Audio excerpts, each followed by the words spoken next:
Hello there. Hello there. Oh, look, I haven't got the light on. Oh, it's all grainy. What a way to start. Okay, so just bear with me a sec, and I will do this. Although I'm attached, and this is going to be a little bit trickier than perhaps it might have been. There's a bit of light. There we go.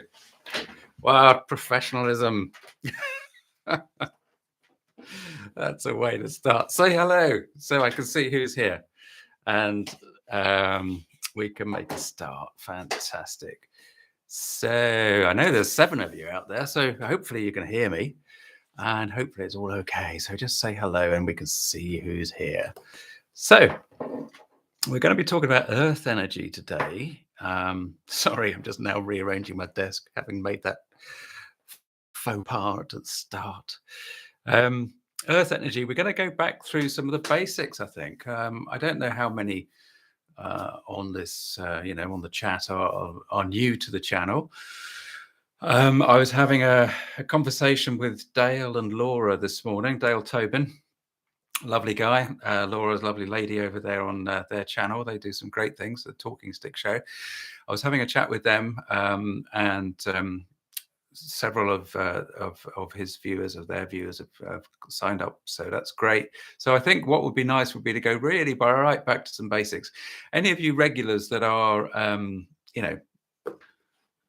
don't think actually, let me just live chat. There we go. That's now I can see you. There's YouTube's changed the thing and I couldn't see you. Mark, hello.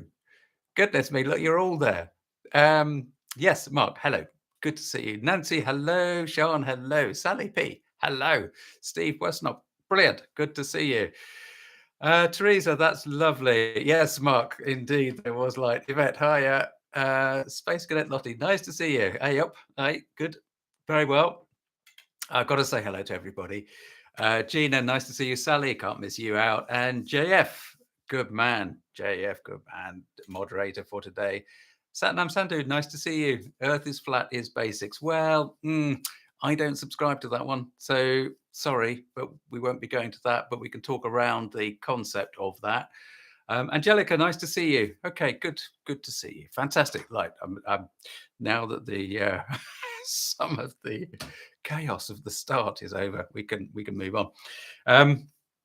Now, where was I? Yes. So one thing I wanted to say, Mark, I've been looking at a little bit more about Dan Winter's stuff, and I really like what he does, but it's so technical, and I'm not sure whether he can actually talk in terms that are less technically physics. So I want to kind of just delve into that a little bit more and just see, because otherwise, he'd be great to have on the channel. Hi, yes, he is very, yeah. So we'll see. Melissa, nice to see you. Good, excellent. We'll see. Anyway, we'll see. We'll see what 2023 brings in terms of maybe getting Dan on or not. Let's see. Couple of bits of admin before we dive into the Earth energy, and I want to try and deliver this a little bit more gently and calmly, although that start really was not the way that I intended it to go, but we'll see. First bit of admin is I do want to point out you can join this channel for £4.99 per month if you want to be more connected and dive in and ask more questions. I've got, if there's a little bit of a pool of people asking questions, and if you're willing to pay, the amount of a cup of coffee, then I could spend a little bit more time in it. And there are 12 or so members at the moment, supporters, and hello to all of you. Thank you very much for supporting. And I have been putting little kind of bit more kind of not basic, but they're simple videos up for supporters only. So there is a join button on the channel now. If you want to take part of that, that's great. When we get to 20 supporters, then we'll be doing special lives, Q&As. We'll probably nip over to Zoom and do them in there, and we'll see how that goes as well for a little while. See what that's like. So, because I basically want to try and give you something, but I need a little bit of kind of income back from it. So practicalities. There we go. That's that bit of admin. JF, I don't know whether there's a join link that you can find on Not.jf. I'm not sure that you can find one. Mark, what have we got? Dan speaks to the long wave being more available at sacred sites, which was a good point. Yes, indeed. Okay, great. We'll talk more about sacred sites shortly. Okay, so I do want to mention, a lot of you are regulars, and that's absolutely brilliant. Those of you that haven't seen my Facebook post, I was very much saddened by the news that one of our regulars, Voikan, he passed away suddenly. So Voikan is no longer. Voikan used to show up on the chat mostly as the full Monty. Monty spelled Monte. He was a lovely guy. He was an IT professional, and he and I started chatting when he found my channel some years ago.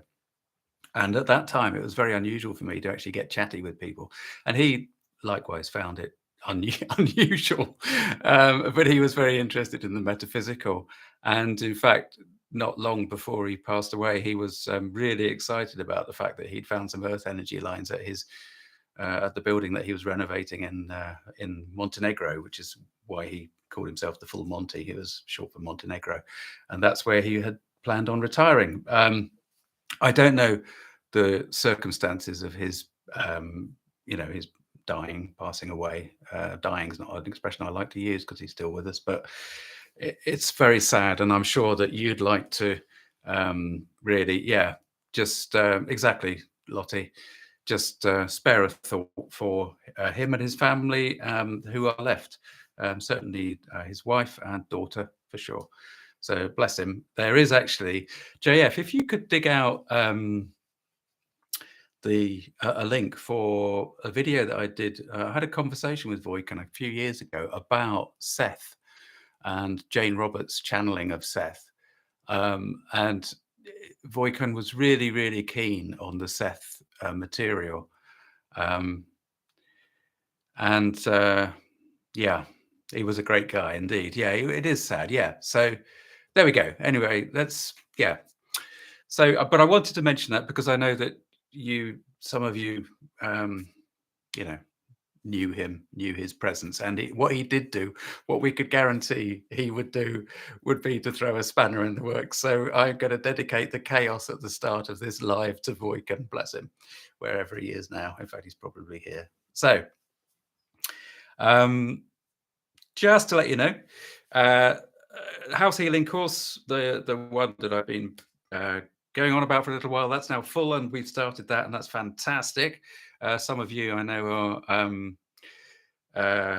on it. That are, some of you that are here today are on it, which is great, fantastic. And there's other opportunities that spring off that. If anybody is on here that's new and is interested in the house healing course, I'll be doing another one in June. It's probably starting in June. We'll see exact start dates, that will become clear. But if you want to put your name down for that list, it's a very small group. Maximum, this one is 8. Max 8 is absolute max. Hello, Clive. Drop a note to me using the contact form on my website, www.knightsrose.com. That's KNIGHTSROSE.com. Lastly, before we get into Earth energy, next year I'm doing a talk. It's the only talk that I'm likely to be doing to a group in the UK. I'm not doing any abroad. Don't panic. It's just in-person talks is the only one I'm probably going to be doing, which is at Adrian's Earth Energy Reconnected event, which is happening in Wiltshire. He did one last year. For whatever reason, I didn't get along to that last year, but I am going to this year. It's on the 3rd and 4th of June in Wiltshire. So if any of you are interested and want to join that, I can't remember off the top of my head how much that is for the weekend. It's a whole weekend. We're diving into Earth energy. He's got a great lineup of speakers. I have to say that. No, he genuinely has got a great lineup of speakers. So it's going to be a really interesting event. I think he had 80 people last year. So hello, Dixie. Good to see you, man. I don't know why I said it like that. Good to see you, Dixie. Yeah, if you're around, pop in and say hello. I think you can get a day pass for that. 50 quid or something like that. So yeah. That's it. Yeah, it does look good. Excellent. So let's move on. That's the admin. Let's get that out of the way. That's done. Okay. So good to see Clive joining earlier on. Clive sent a question. This is about Earth energy. So let's start with this question from Clive, and we'll work our way back down to Earth.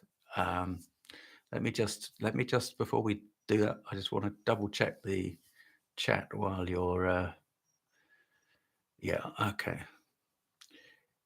Yeah, okay. Lovely, lovely, lovely. Okay, thank you.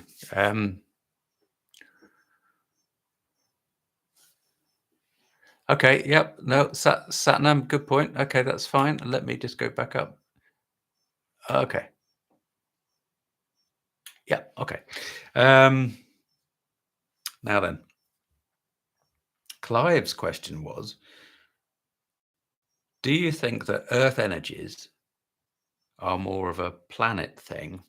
Well, he actually says, do you think that Earth energies are more of planet as well as a link to other planets? Astrology comes to mind. See you Wednesday.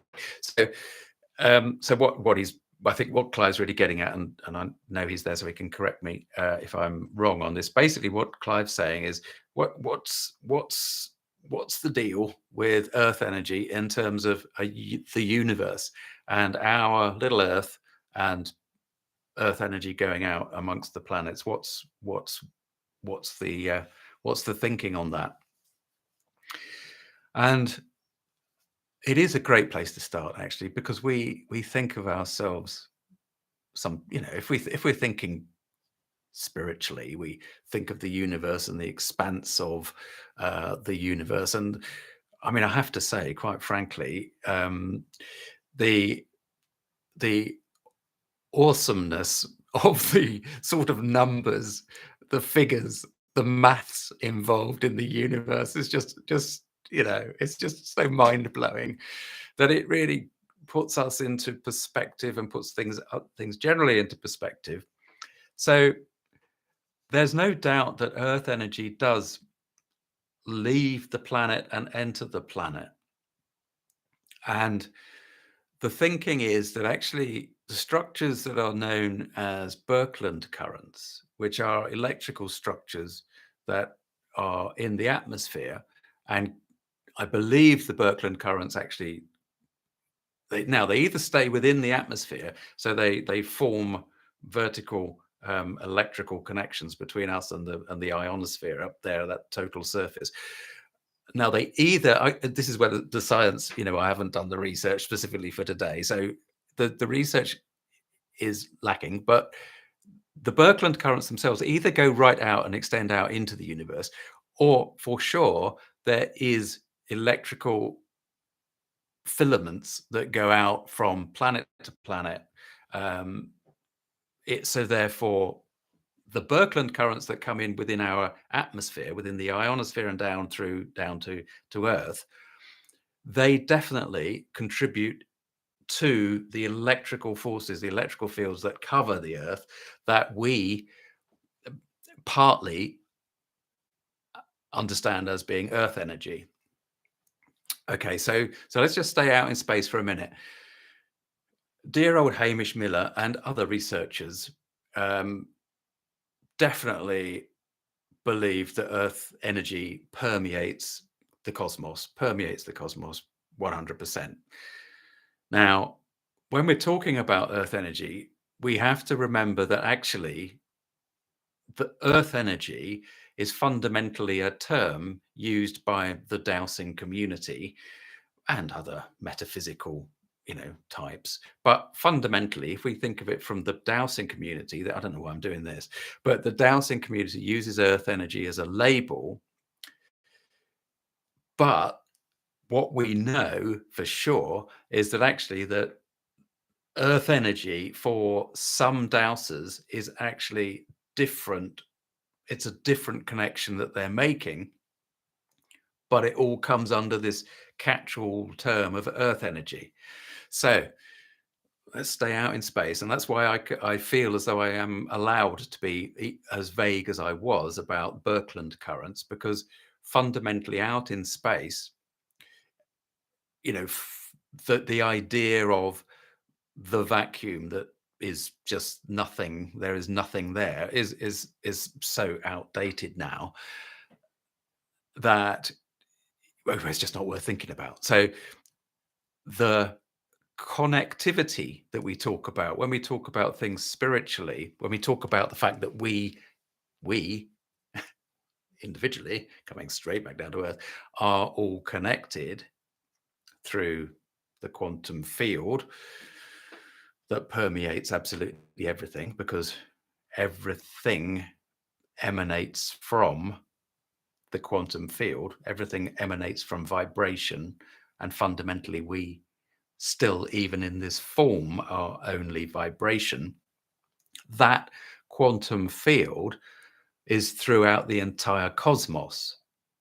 The entire cosmos, everything out there, to in literally, yes, to infinity and beyond, is being created from subquantum level up through into the quantum level that we're all familiar with, this bubbling foam of potential and infinite possibility, and then into form. So everything is. Now, there is a wonderful, I say it's wonderful, I haven't watched any of it for a long time, but there is a wonderful channel called, if you if you do a search on YouTube for the Thunderbolts Project. Thunderbolts Project is about spreading the word in the scientific community as well as to the public about the concept of the universe being fundamentally electrical by nature. It's electric universe theory. And what the electric universe theory is talking about is the fact that the universe was um, probably coalesced, not so much through gravity, but through the electrical e- uh, electromagnetic properties of the electrical field that it is. Okay, so I mean that's as technical as I want to go. So I apologize to any of you that are far more logically minded and scientifically minded and far more aware. The point for me is that there is a massive movement within science, and therefore in astronomy, there's a massive movement in astronomy and therefore in science in general, which will ultimately affect the outlook of everybody, because that's what people use as the mainstay of thought. But basically, what I'm saying is that there is a huge mind shift going on in astronomy and therefore science about the nature of the universe, of the cosmos. Now, um, so um, if you look at the interview that I did with Jude, Dr. Jude Currivan recently, um, I know that some of you don't really kind of go along with her way of seeing the world, but she's very knowledgeable, and her research is, you can guarantee that she's really done her research, unlike me on astronomy. She is a cosmologist. And what she talks about in the interview that I did with her, and we touch on the kind of the thinking about earth energy a little bit without labeling it as earth energy, and we'll come on to earth energy again in context of our day-to-day life here on earth shortly. But in that interview, she talks about the fact that the cosmos is actually a unified entity.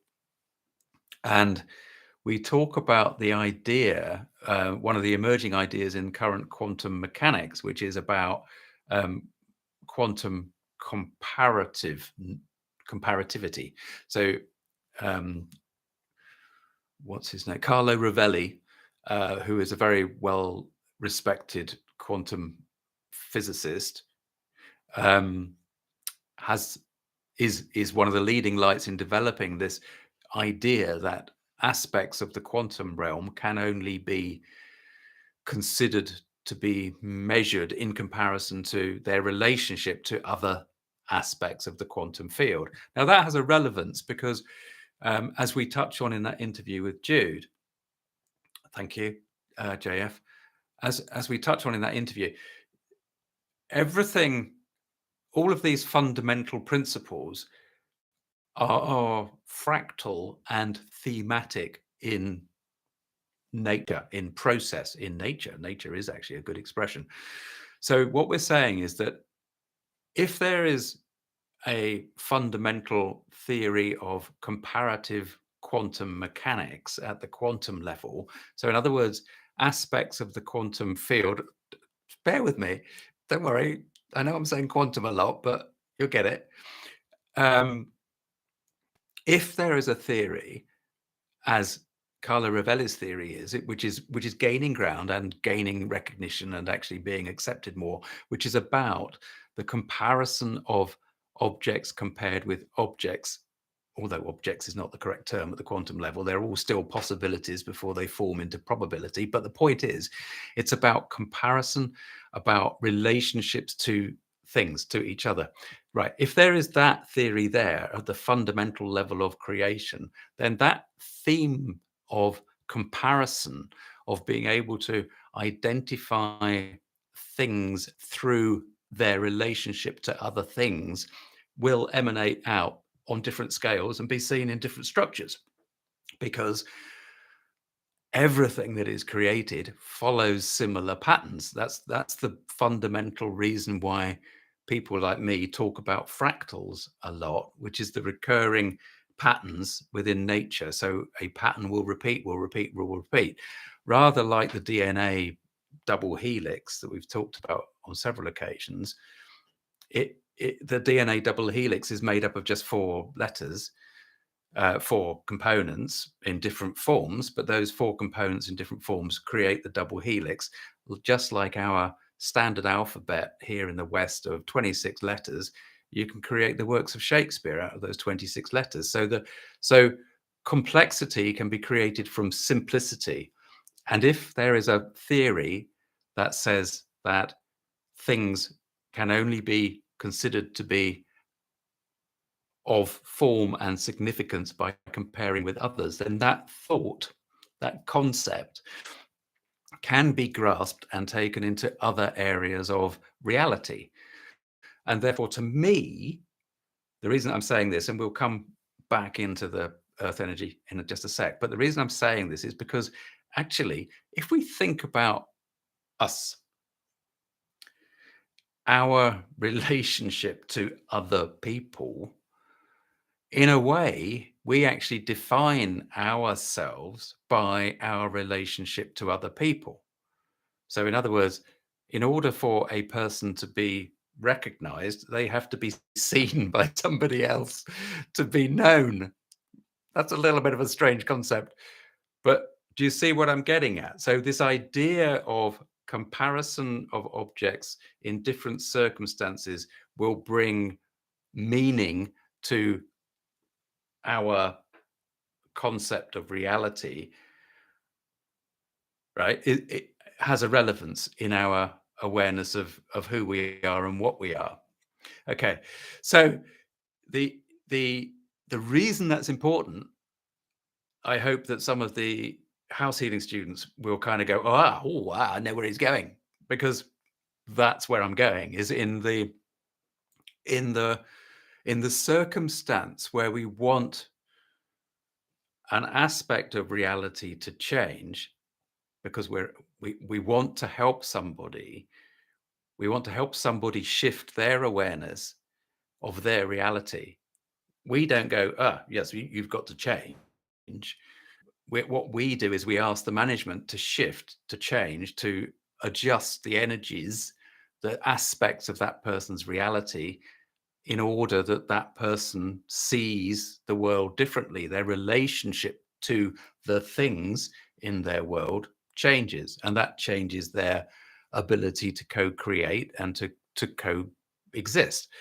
So that's why I'm saying that this wonderful process and the idea of Carlo Rovelli's quantum mechanical comparative quantum mechanics is actually a really interesting one.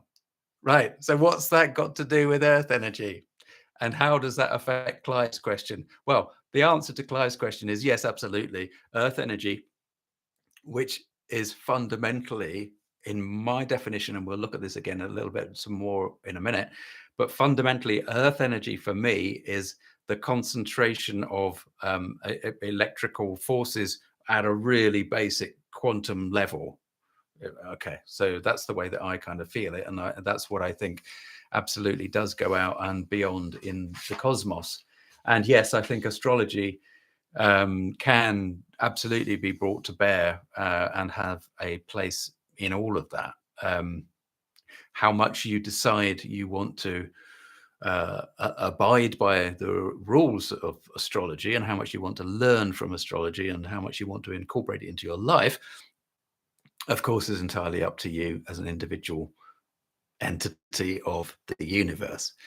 Right, just one moment. I just want to catch up a JF had to run off and get the door. That's fine. Sorry. Okay. I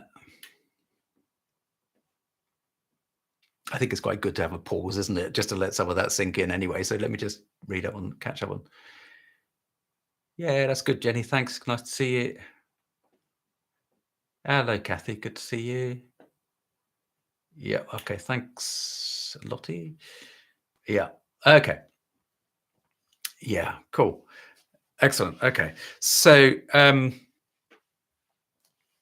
Earth energy. So filaments, electrical concentrations, they come down through the Birkeland currents into the Earth's atmosphere. We live in this electrical environment, and Earth energy, as far as I'm concerned, is the fundamental field in which we live. As far as I'm concerned,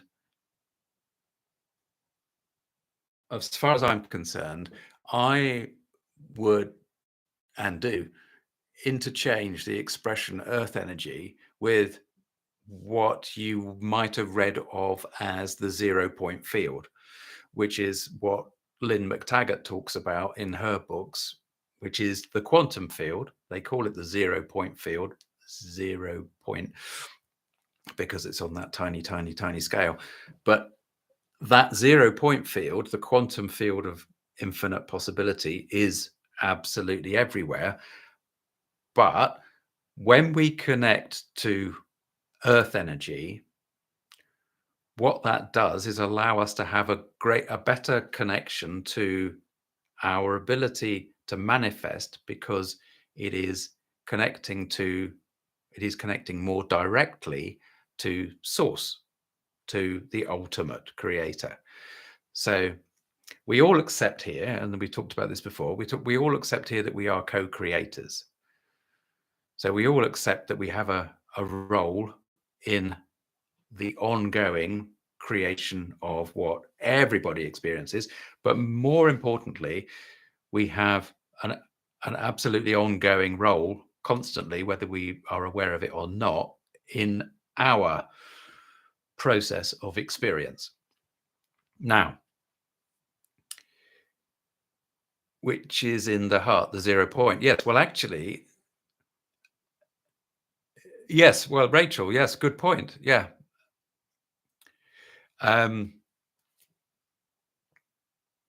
Yes, they will naturally. They do literally physically move. So, okay, let me just backtrack a tad.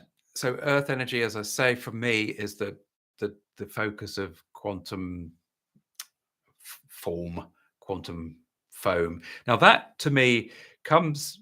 It felt like it was the appropriate way for me to address Earth energy because of what Jane, the guardian spirit in our house, was talking about, but also what I was reading with looking into Amit Goswami's books at the time. So again, mentioned it before, The Self-Aware Universe, fantastic book. He's still that's still being published and still is a very, very good read, even though it's some maybe 20 years old. really is very good. Um, and uh, and so talking to Jane about the nature of Earth energy, just for those of you that are new, Jane was the name of the spirit guardian that was in our house and we lived with for basically 15 years. And I used to have conversations with, well, my wife and I used to have conversations with her, but I would be asking her about, well, how is reality formed then, and trying to understand what she was saying, and then finding that it was being reinforced and backed up by what I was reading and what was being shown to me in other material. So that other material, by the way, of course, also includes dear old Hamish and his work with Earth energy, Hamish Miller. For anybody that hasn't seen it, um, Spirit of the Serpent, JF would be a great introduction to Earth energy, to Hamish Miller, to the concept of how all of this and ancient sacred sites all fits in, as well as dowsing, of course. So, so this is why Earth energy to me has always been associated with the ability to manifest, the ability to create. Now, if we pop over to um, our dear colleague Rory Duff, so his thinking, then what Rory Duff identifies is Earth energy, the big Earth energy lines. And what he's really into, as many of you will know, is the ability and the power of focusing intent at the crossing points of the big Earth energy lines, what he calls Group 4 Earth energy lines. Now, these are global lines. Gary Vasey, who is another Earth energy researcher, he's really picked up on it and got really excited by it. He does a lot of work in Europe, and is working with Rory about tracing some of these lines and working on them. Now, Rory's lines, the Group 4 lines, are appear to be actually created through vibration, so through sound, and it's a process of the way that the central core of the Earth emanates vibrations up to the surface, and the ether, effectively, that we live in, which is the same thing as the 0 point field, is vibrated into a form. And there's a word for the way that, if you put sand on a drum and you just tap the drum, then that sand will form into sacred shapes.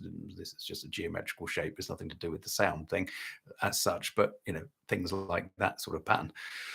So what we're saying is that Rory Duff's work, although he's talking about sound being influencer of these lines and a creation process, so is the cause of these lines being present.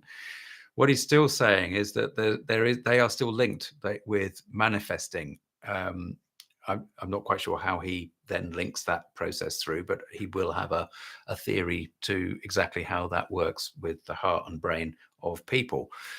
So Rory is completely in alignment with what we're talking about here, which is about the 0 point field, because fundamentally he's talking about the same thing, but he's just classified the big lines as one end of the scale. Whereas what I like to work with, as many of you will know, is the tiny little tributaries, the little kind of capillary-like aspects to Earth energy, which you can find in your own home.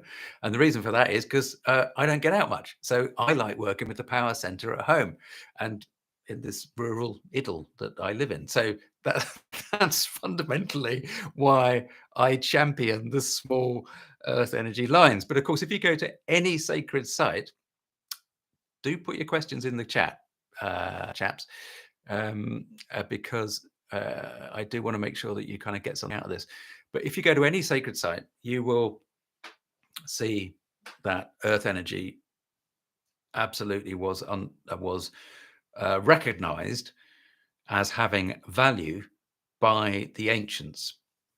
Now that's all we can actually say, because we don't know for sure, and I don't think it's important, but we don't know for sure exactly how or what the ancients used to do with Earth energy. Now,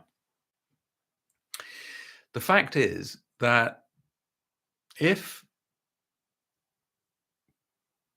if you go to if you go to a site like, well, I haven't been there, you see, so it's a bit difficult for me to say this, but the uh, what is it? What's that site in? I'm thinking of the one in Orkney. I don't know whether Jenny's still there, but she might have gone now. I think Jenny's been there. There's a Scarborough Bray, is it? I've lost it. Anyway, there are some magnificent standing stone sites in Orkney, which is Orkney Islands are islands right up north off the coast of Scotland. And around the time when these stones were put up, so when a lot of the megalithic work was done, Sean, do you know what it is? Uh, in Britain and Europe, what appears to be the case is that uh, the civilization that was working with Earth energy, the civilization that was putting up these stones, we can't say was working with Earth energy because actually standard archaeology doesn't mention Earth energy anywhere whatsoever.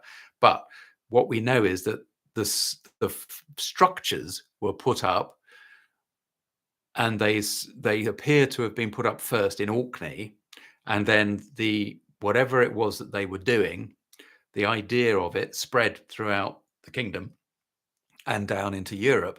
So if you go to Spain, Portugal, all along the coast, there's a huge amount of ancient sacred sites, all with monoliths and standing stones. Now, what we know as dowsers is that the earth energy is manipulated by placing blooming great stones in the ground. So where we've got even simple cromlechs, so big stones put together like this sort of structure, and they usually have one balancing on the top. What tends to happen at those sites is that earth energy will come along, and then it gets boom, it gets diverted 90 degrees straight down into the ground. So the intention of the builders putting the stones in that position, and the fact that those stones are so huge, changes the direction of earth energy. Now then, the other thing that we know about earth energy is that, again, bearing in mind that earth energy is this catch-all phrase that we use for all sorts of different kind of aspects of the way that we can manipulate the quantum 0-point field. But one of the other things that we know about it is that we can lay lines that we might call ley lines simply with intent. So shamanistic practice, for example, for eons, you can simply intend. So you think, you focus, and you just say, right, I'm putting a line down there, or I'm putting a pattern in the ether, and somebody else can come along and find that pattern with dowsing. They can find it. They don't know it's there, but they will find it. You can you can do this yourselves. I mean, a dowsing group, Sean, you might, Skara Bray. Yeah, that's it. Yeah, there you go. Skara Bray. Fantastic. Yeah. In Orkney. Amazing site. Really, really interesting. And that great archaeologist, historian, he's a historian, Neil Oliver. He's done some fantastic programs about it. I don't know. I mean, he's probably open to the spiritual concept of it, but he certainly has never mentioned it because he can't talk about that sort of stuff on mainstream TV. But anyway, so Skara Bray, fantastic. And it used to be the central sort of gathering of the civilization at the time. It wasn't down south in London area. It was way up there in the Orkney. Fantastic. And that whole kind of civilization that was built around a process of manipulating earth energy spread from up there. So the key thing is that if you've got a civilization and you've got something that spreads from community to community to community, it has to be of value to those communities. So it had to, so the ancients had to have an understanding that manipulating earth energy was important. This is why I'm going on about it, and this is why I also feel the way that I do about the whole the theories about it being the quantum foam of existence, etc. Because fundamentally, when we manifest, it is earth energy that we are working with to manifest. Okay. And the chances are that that's what the ancients discovered. Oh, excellent. Well, there you go. Yeah, I bet you were. I bet you were, Sally. I bet you were cracking that one. Yeah, fantastic. That's really nice. We may organise a trip to Orkney one day, and we may pop in and see your sister. But I bet you, so. Whatever. Um, Coming back to Earth energy. So the chances are that in the past, in 2000 BC, or whenever these things were put up, I have a feeling that from 4000 to 2000 BC was the main building time. I think. Yeah, not sure, but what we had in Europe for sure was a tribal community. It was a tribal society. So you had small centers of population that were working well. They were nomadic at the time, and then of course what you've got is at the end of that period, you've actually got the shift from nomadic tribes to settled centers and communities building up around agriculture. So standing stones actually uh, were a part of that massive change of social development. Right now, so that's interesting to me, and yes, I'm making huge jumps in my kind of logic, and I'm asking you to make these jumps as well. But what's interesting about that is that the development of the human society at that time would appear to coincide with working with earth energy. In other words, what I would suggest is, and I think David Wilcox, the author, has written along these lines as well, is that um, as the cultures developed an understanding of their relationship to the world out here and started working with earth energy, then actually a huge tumultuous change occurred, manifested, whether that was just by the human population or whether the management was orchestrating that. Then this huge change occurred where society settled down. So you've got this very big change in society. So in a way, what you had was a collapse of the nomadic civilization into a more sedentary agricultural based civilization. Now, what we wouldn't want to do, of course, would be to be alive in a time when civilization was collapsing and in a time of massive, huge global change, would we? We wouldn't want that at all. We wouldn't want to know anything about Earth energy and in relation to the fact that that's what's potentially useful in that change of process. So, I mean, clearly, I'm being facetious because that is exactly where we are now. Is that we've got through people like you societies waking up to the idea that earth energy, which appears to be something out there, is also integrally connected to us because we have earth energy running through us, right?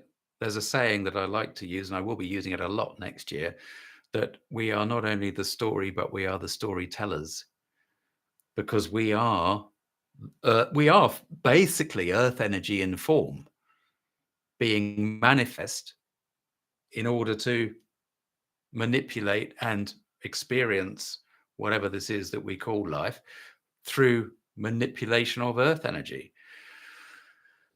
And of course, what we've got is a time of global change. Earth energy being a fundamental part of that, as we've got people like, the groups that Rory's organizing, focusing their choices. Because when we sit and meditate on a nodal point, or when we sit and meditate on our little power center in our room, in our homes, and we send love, unconditional love into that space, what we're doing is we're raising the vibration of that whole earth energy grid. So what we want is for people to actually know what they're doing when they're focusing that unconditional love into the earth energy grids. I'll do that again, all round the earth. Because even when you do it, even when you sit in your home on your own and you connect to the earth, and Jenny, again, Jenny's probably left by now, but Jenny runs a lovely little group where she reminds us weekly to do exactly that, to connect to Mother Earth, to focus that love into the earth, to share that moment with the earth, because it is a sentient being and we are connecting to it through the earth energy. So, and when we do that, even our little momentary thought emanates through from that little capillary point through into the bigger artery of earth energy, through into the big massive streams and channels of earth energy, and goes out into the universe and into the cosmos, and through, and also through the layers down into the quantum foam of whatever. Don't ask me the exact process of how it filters through. Good, fantastic. You're back at the Merry Maidens. I'm really glad that you're still there. Bjorn, hello. Nice to see you. Yes, Nancy, it is.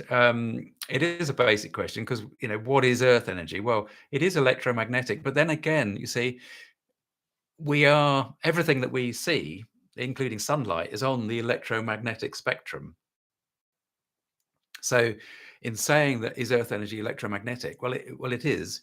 Does it have electrical properties? Well, it does, in as much as we live in the electric universe. So, because it's pervading everything, then actually everything has an electrical charge. And we know in physical terms, in very solid three-dimensional physics, standard physics, we know that there is an electrical charge in the Earth's surface. And all sorts of weather patterns occur because of that electrical charge. But also, we are electrical beings as well as being water beings at the same time.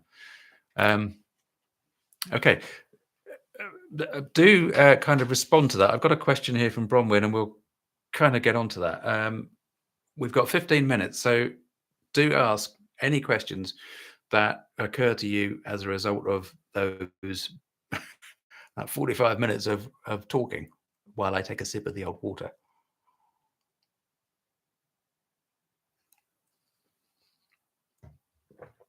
Okay.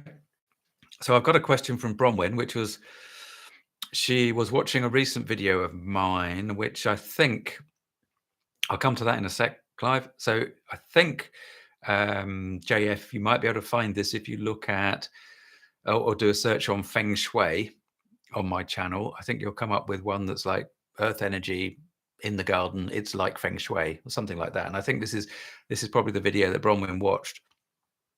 And she says, I was wondering about the beautiful sculpture on/near the power center in your garden.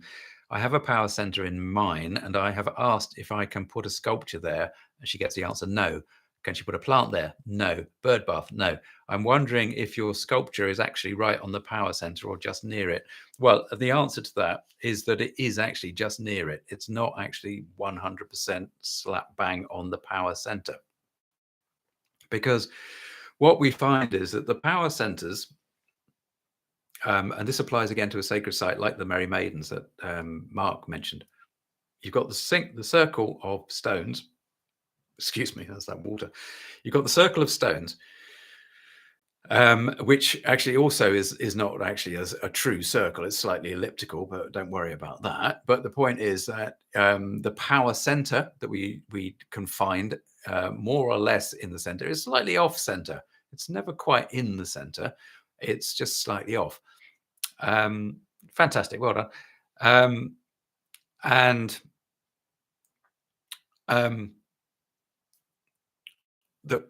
what we find is that inevitably, um, a power center, if we ask for the where to be shown, as I've mentioned to you many, many times, if we ask to be shown where the most powerful and beneficial earth energy center is in our home, if for somebody that meditates a lot, it will normally be where they meditate. But when I say where they meditate, what will most often be found is that this is the chair position, but the power center is slightly off it.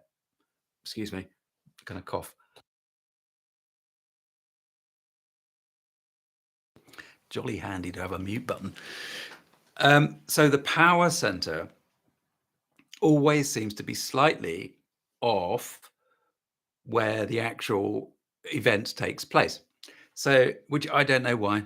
I don't know why. So I think what would be interesting for Bronwyn would be for her to ask to basically be at that power center that she has in the garden, and that she wants to work with or recognize, and ask, may I put a sculpture here? And she'll get a no. And then say, well, you know, can you show me where I may put it that's going to be closest to the power center for the purpose of this recognition of the power center, so that I may remember my connection? And you dowsing rods will take you. Or in Bronwyn's case, Bronwyn would be sensitive enough just to do it with, just feel it. So that's what I would recommend. That I can't remember. We doused where to put that. Bronwyn describes it as a sculpture. It's actually a standing stone, but it's got some glass set into it, so it's a piece of artwork, really. So it's sculpture, I guess. We did douse where to put it and which way round to put it, and that video that JF has linked to will show you the result. Oh, there's a part two. I don't even remember that. Oh, I know, because I was talking about the way that water, underground water, will move and gravitate towards a stone if you put it in the ground like that, because um, water moves and is aware, seems to be aware of what is going on in that sort of space. Maybe that's a leap too far, but certainly water will. We know from Dr. Emoto's work that water does react to our emotions, and we can also recognize that earth energy reacts to our emotions. We know that from previous conversations we've had, but water also recognizes when you put a standing stone in, it moves, gravitates to that, which is a really interesting exercise. There's all sorts of mysterious things about water, but perhaps to a hydrologist, they wouldn't be mysterious. Perhaps they would know the science of it. JF, it's like when we do house healing with a group, everyone finds something close and not necessarily the same thing, but still something. Yeah, yeah, it's kind of like that. But actually, what you'll find, even if you just resonate, just go by your own findings, and don't compare it with anybody else's, because there's the fluctuations of resonance between people. But if you just do it for yourself, you'll still find that actually that power center is slightly off the meditation spot or whatever, unless, of course, what you've done is you've said, right, where's the power center, and you've doused it and you've gone, but there it is, and then you've deliberately sat in that exact spot and meditated right on the power center, and that's fine.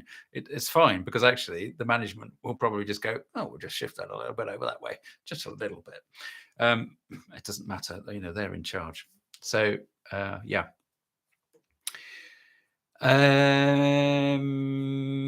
Possibly, Sally. Yes, possibly. Yes, possibly. Yeah, possibly.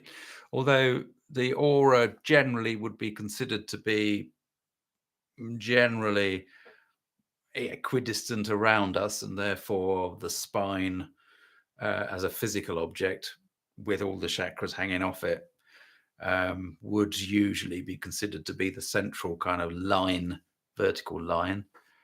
Clive, yes, sorry, you asked a question earlier on. So these centers are or were used for healing, manifesting. Do dowsers now use them for healing?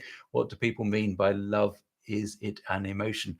Okay, so yes, the centers were definitely used for healing and manifesting.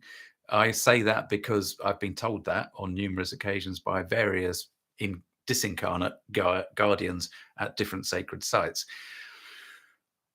As yet, I haven't found a sacred site that wasn't used for manifesting. Right, I've actually only got 6 minutes because I have got to stop the live pretty dead on past. So um, we, I don't, yeah, okay. There is, I don't think, I can't remember which live it was in, and we did talk about an experience that I had at Long Meg and her daughters, which was, oh, in fact, there is a video, JF. You might like to try and dig this one out. Try doing the search on Long Meg, as it sounds, LONG, new word, MEG, Meg being a name. You might find something on that. Let me know if you can't find it. Yeah, I know, Mark.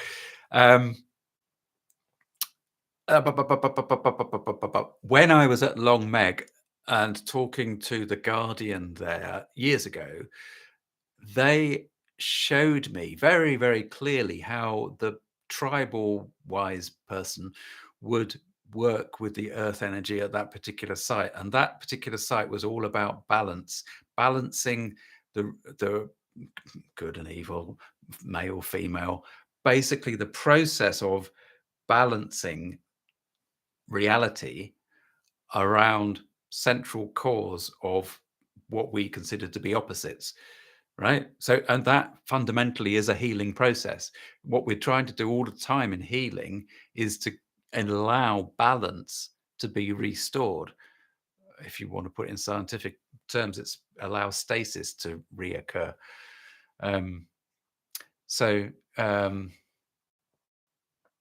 And is there a book of healing centers to visit? Well, really, any of the major Neolithic sacred sites that you can find anywhere are worth visiting, because you can then ask your own questions. There is a very good book by Pope. Would his name be Pope? I want to say Alexander Pope, but I don't think it's Alexander Pope. He's the guy that was the musician. Harmony, yeah, harmony, balance, harmony, yeah, exactly, yeah, well done. I think that's the one. Spirit of place and inner peace. Yes, that's probably the one. Thanks, JF. That's me at Long Meg and her daughters. I'm pretty sure that's the one. Recounting the story of when I was speaking to the Guardian. And actually, interestingly, for those of you that like it when Merthen, my guide, comes through, not that he does a lot, well, not in quite the same way as he used to. There's a classic appearance by Merthen in that video. It's well worth a watch just for the fact that I nearly fell over when literally nearly pushed me over. Right. Okay, I'm sorry. I really do have to cut this short. Has that given you any kind of new information on earth energy? Clive's question, so that would mean that buildings will have water flowing underneath. Well, yeah, and very often they do. I mean, underground water really is like, it just is like a sponge in the ground. And when we douse and look for detrimental underground water flows in the house healing work, what we're doing is really looking at the primary flows within that kind of sponge, trickling, rather than thinking of underground rivers. But yeah, there are concentrations of water in the earth, and they are affected by the weight of stuff above, and particularly intention as well. Okay, right, I'm very sorry. That actually flew by. I was quite concerned about what I was actually going to say. If there is a last question that we get in for 2 minutes, then fire it away and we'll see. I'm just going to quick pop over to this other little button here just for a sec. Hang on. No, that didn't. That's I don't know what the point of that is. There's a thing that says questions, but there you go. Oh, very good. Take care, everybody. And this actually is I don't know why that's done a welcome. I'm sorry about that. That was silly. this is the last one of this year. So I won't see you until 2023, basically because I'm s- breaking up, that's the term I'll use, on the 18th. So I've got 2 weeks in December and I can't fit a live for us all in then. But yeah, what we'll do next year is we'll do another one of these. We'll do another live, and you can all join in. That's fine. And any of you that want to dive in a little bit more and ask more questions that we can answer and go into a little bit more in depth, it would be lovely to have 20 of you as supporters to the channel. 4.99, as I say, I'm going to plug it again. It's the cost of a coffee, or expensive coffee, if you ask me. But there you go. But it helps me hugely with updating the tech and all this stuff. And it means that I can, if we can get to 20, we can have a private little session. And maybe we can really, as I say, do that, and we can actually have conversation with it rather than doing it with the YouTube chat. But let's see how that goes. It's no big deal. And there we go. But yes, happy solstice to you all. So happy 21st of December, and do have a lovely Christmas as well, of course. Happy holidays for those of you that celebrate it in that way. Lovely to see you all, if it's only by name. Take care. I hope that's helped. We can do some more on Earth energy next year. Take care. Bye bye.